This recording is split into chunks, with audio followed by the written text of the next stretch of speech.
Kinokontak na ang mga kababayan natin sa Lebanon ng Foreign Affairs Department para sa posibleng paglilikas. Kasunod yan ng panawagan ng Israel na lumikas ang mga nasa timog na bahagi nito, pareho sa abiso nila noon bago umatake sa Gaza. Nakatutok si JP Soriano.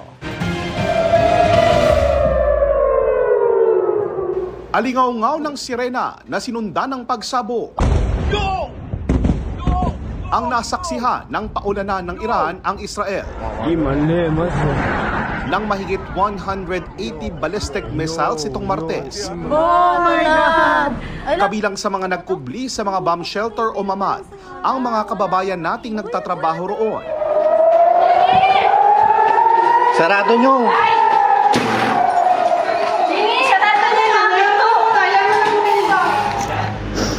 Ganti ito ng Iran sa pag-atake ng Israel sa Hezbollah sa Lebanon. Kaya nabanggit ng Department of Foreign Affairs ng Pilipinas ang ground operation ng Israel doon nang ihayag ang pagkabahala sa paglalapan ng tensyon sa Middle East kasunod niyan. Hinikayat ng DFA ang lahat ng partido na umiwas sa pagpapalala pa ng karahasan at umaksyon tungo sa isang mapayapang pagresolba sa gulo. Pero ang Israeli forces nag-abiso pa sa 20 bayan sa timog na bahagi ng Lebanon na lumikas sa lalong madaling panahon.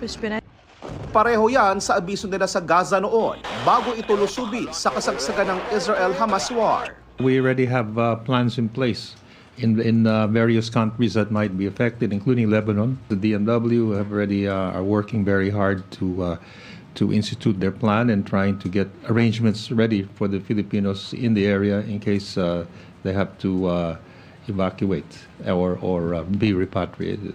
Mahigit 11,000 ang Pilipino sa Lebanon na karamihan ay nasa Beirut.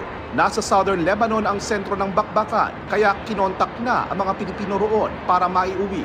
They have already identified where they are and they've already contacted those whom they can contact in southern Lebanon.